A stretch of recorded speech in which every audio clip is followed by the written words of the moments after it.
dari Tourism. Kenalin, nama aku Salwa Azahra, NIM aku 1949903, semester 2 Sekolah Tinggi Pariwisata Ambarukmo, jurusan S1 Pariwisata. Pada kesempatan video kali ini, aku mau jelasin ke kalian tentang laporan neraca. Jadi, aku akan bahas tentang dari mulai pengertian, terus bentuk-bentuk, contoh, dan lain sebagainya. So, buat kalian stay tune terus videonya. Habis nonton jangan lupa like, comment, and subscribe channel YouTube kita ya. Laporan neraca. Pengertian. Laporan neraca adalah dokumen yang berisi kondisi keuangan perusahaan dalam periode tertentu. Biasanya, laporan ini ditulis untuk 1 tahun dan akan dijadikan rujukan untuk tahun yang selanjutnya. Namun, pada beberapa perusahaan tertentu, termasuk perbankan, laporan neraca biasanya diterapkan pada keuangan yang berlaku selama 1 bulan, sedangkan di akhir bulan diisi untuk evaluasi laporan tersebut.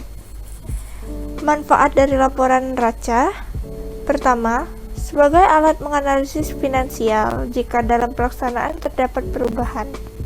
Kedua, untuk melakukan analisis likuiditas supaya perusahaan memiliki gambaran kewajibannya terkait aset likuid. Ketiga, bisa digunakan sebagai sarana membaca kemampuan perusahaan untuk melunasi hutang jangka pendek. Ada 3 komponen laporan neraca, yaitu 1. Aset. Aset adalah posisi kekayaan perusahaan pada tanggal tertentu, biasanya juga disebut sebagai aktiva. Contoh, kas dan setara kas. Aset sendiri terbagi menjadi 2, yaitu 1. Aset lancar. Aset lancar adalah aset yang dapat dicairkan dengan cepat atau relatif cepat. Definisi cepat artinya diubah menjadi kas dalam waktu 1 tahun atau kurang.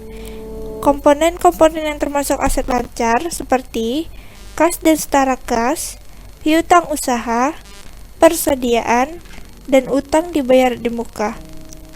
Kedua, ada aset tetap. Pengertian aset tetap adalah aset yang masa manfaatnya lebih dari 1 tahun. Komponen-komponen yang termasuk aset tetap seperti bangunan pabrik, bangunan kantor, peralatan pabrik, peralatan kantor. Hak milik intelektual seperti hak paten dan hak cipta. Aset seperti bangunan pabrik dan peralatan disajikan di laporan neraca dalam nilai bersih, yaitu sudah dikurangi dengan akumulasi penyusutan. Selain aset, komponen laporan neraca lainnya yang kedua adalah kewajiban. Kewajiban adalah saldo kewajiban perusahaan pada tanggal tertentu. Contohnya, utang jangka pendek dan utang jangka panjang. Setelah kewajiban terdapat modal. Modal terdiri dari 2 elemen, yaitu 1. Saham disetor. Saham disetor adalah jumlah kas yang disetorkan oleh pemegang saham ke perusahaan. Dana dari saham disetor ini dapat digunakan untuk berbagai keperluan, misalnya untuk membeli aset atau belanja modal kerja. Kedua, laba ditahan. Pengertian laba ditahan adalah laba perusahaan yang tidak dibagikan ke pemegang saham.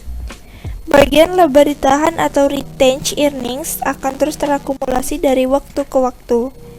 Ketika sebagian laba perusahaan tidak semuanya dibagikan sebagai dividen. Rincian elemen atau bagian ekuitas ini memiliki arti penting bagi beberapa orang tetapi tidak yang lain. Semua jenis perusahaan tentunya perlu membuat laporan neraca sehingga kita mengenal: pertama, laporan neraca perusahaan dagang, kedua, laporan neraca perusahaan jasa, dan ketiga, laporan neraca perusahaan manufaktur. Bagaimana bentuk dan format laporan neraca untuk 3 jenis perusahaan tersebut? Bentuk dan format laporan neraca ini sama dengan perusahaan dagang, perusahaan jasa, perusahaan manufaktur. Jadi bentuk dan format penyajian laporan neraca adalah sama, baik untuk koperasi simpan pinjam, bank umum, bank syariah, hotel maupun usaha catering. Laporan neraca adalah salah satu dari jenis 5 laporan keuangan utama perusahaan. Keempat lainnya adalah laporan laba rugi, laporan ekuitas pemilik, laporan arus kas, catatan atas laporan keuangan. Format laporan neraca dapat digambarkan seperti berikut. Sebelah kiri terdapat aset lancar, kas dan setara kas piutang usaha persediaan. Di bawahnya terdapat aset tetap seperti bangunan pabrik dan peralatan seperti aset tetap lainnya. Sebelah kanan terdapat kewajiban lancar seperti upah dan pajak yang masih harus dibayar utang usaha. Di bawahnya terdapat utang jangka panjang dan terakhir terdapat ekuitas modal. Bentuk laporan neraca terbagi dua, yaitu pertama neraca bentuk stafel. Bentuk laporan neraca yang disajikan dengan aktiva di sisi kiri dan kewajiban serta modal di sisi kanan.